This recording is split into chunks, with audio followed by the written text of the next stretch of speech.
Baroness Helen Newlove, who is the Victims Commissioner for England and Wales, she was given her title following years of tireless campaigning for victims of violent crime and their families following the brutal killing of her husband.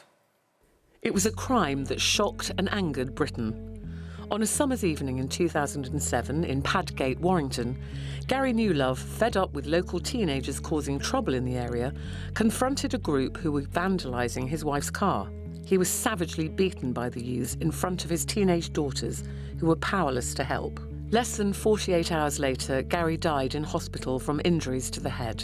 On the 16th of January 2008, Adam Swellings was convicted of Garry's murder, along with 17-year-old Stephen Thornton and 16-year-old Jordan Cunliffe. The murder triggered a massive debate from papers to Parliament. Then Prime Minister David Cameron cited the killing as evidence of a broken Britain. But 18 years on, has anything really changed? And please welcome Garry's widow, Baroness Helen Newlove.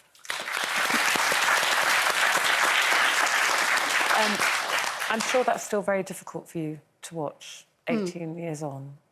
Very painful, very raw. I could see that in your eyes, watching that. How are you and your girls? I'm all right. Well, I look at that and think of my girls because they were the main witnesses, and I call them my heroines. And, yeah, they suffer on a daily basis. It never gets any easier. We're tough cookies. But, yeah, I have to say they are damaged, even though they won't like me saying that they are, and it's very tough. But as mum, you all want to wrap yourself round your children round in cotton wool. And so while there's breath in my body, I'll carry on fighting because they should never, ever have this life. They should have had the life that Garry and I wanted them to have. And I'll carry on doing that for them. Yeah. So tell me, I mean, these are lovely, there must be some really lovely, beautiful memories that you've got of him. How do you keep his memory alive within the family?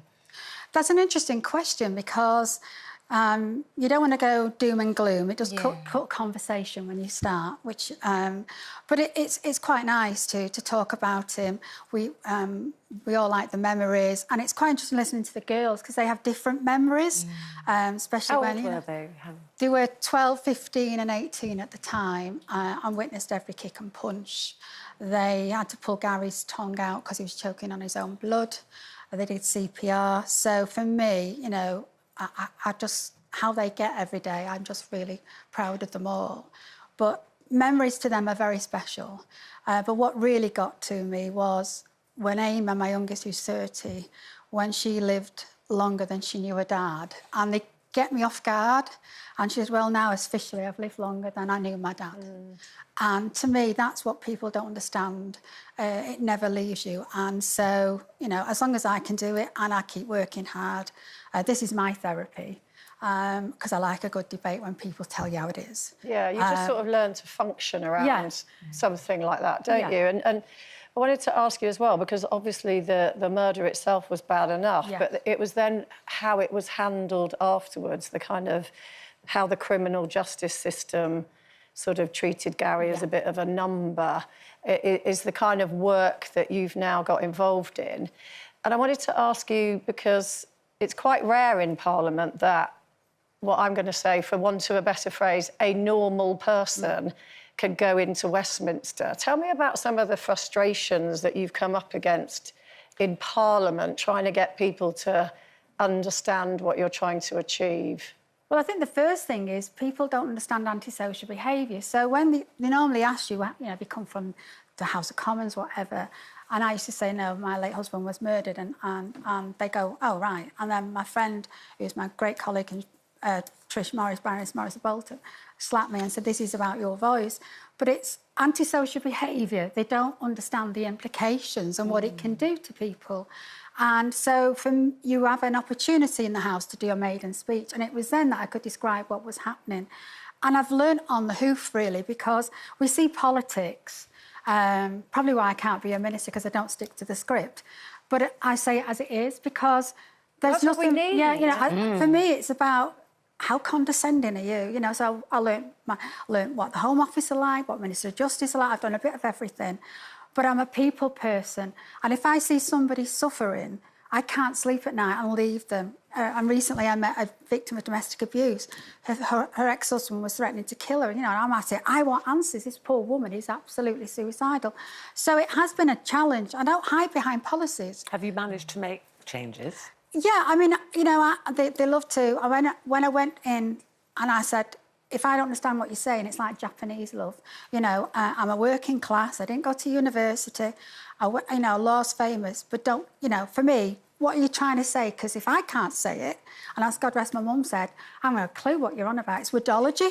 I call them waffling, wordology. I shout at the telly when there's question time on, what a load of crap you say. We need a whole cabinet of people. You know, The problem is, as you've discovered, that if the House of Commons comes from quite a narrow skill set and background, the House of Lords even more so, because the House of Lords has now been filled up with cronies and pals and everybody that, you know, has got their mates in when they leave office. So you are a bit of a lone voice. And in spite of attempts to change what the House of Lords is like, it hasn't changed that much.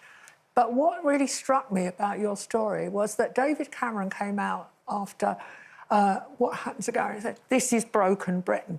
And today we've got Keir Starmer saying virtually the same script. Yeah. So what do you feel when you hear it? I understand people have this perception of the House of Lords, and I would be in a disservice. I went in there, this wasn't my world. You know, I've studied it and it looks really dry in books and it looks boring. But actually, what people don't understand is the level of work. We scrutinise the House of Commons. And if I was to say I'm a deputy speaker and it's one way of learning legislation, anybody can sit on them seats. You have a powerful voice. And I love the North and South divide because I'm a gobby northerner.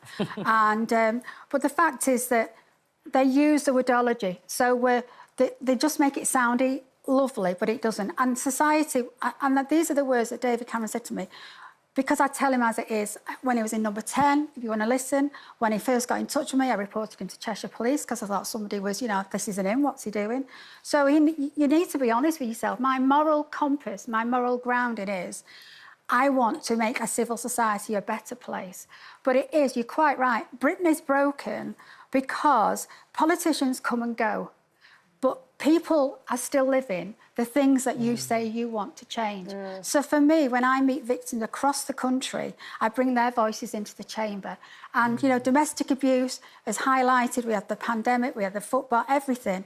And the stories I've heard about women who have been strangled, have been thrown in the bath, have been brutally murdered, you know, and everybody says, the line is, but she went back. Is that all you can say? But managed you to know, change domestic abuse. I did. I was very honoured when I came out as Victims Commissioner, because you can only do 2 terms, all this policy spiel. And it's non-fatal strangulation. There's a campaign group behind me for years. And what I didn't realise was that everyone said, what is non-fatal strangulation? And that's where you're in a violent relationship and your partner strangles you, that you're unconscious. So you don't remember you've been strangled. But what happens is it can give you a stroke, it can make you incontinent, it can cause death. And the only way it's highlighted is when you go to hospital, they can see blood clots behind your eye. And then the criminal justice system doesn't account for that act. It comes under a common law assault. So you've got perpetrators doing these violent acts, going to court, having a slap on the wrist, it's just assault. But now I'm very proud to be part of a team where non-fatal strangulation is a separate charge. And I think there's about 200 people who've been charged with that. So it's an aggravating factor, and we're educating women to do that. Is brilliant. Before you go, before we have to let you go, I just want to ask you very quickly, we talked about the Southport killings earlier, and Sir Keir Starmer has obviously stood up and said lessons will be learned this time. Words. I really hate them. How does that make you feel, as Janet said? It's another, I have said, and I say it all again, lessons learned is a demeaning 2 words to the families who already know the intelligence that's gone on there, and they've been very dignified, these families, and my heart, my stomach is churning for them, because when they have the sentencing, then everybody goes off. And nobody, you know, the family liaison officer will do it. And I always said, it's the loneliest place. When Garry's trial was over, I shut the front door of another house because I've had to reinvent my house. I'll buy a house because Garry's breadwinner.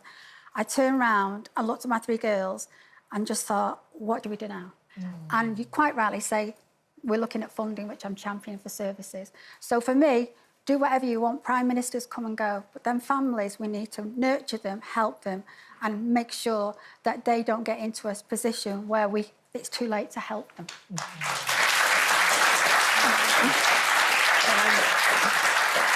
Yeah, well, we'll watch this space, as they say, and hope that you're right. But listen, thank you for sharing all that with us. It's always really good to see you. Thank you. Baroness Helen Newlove.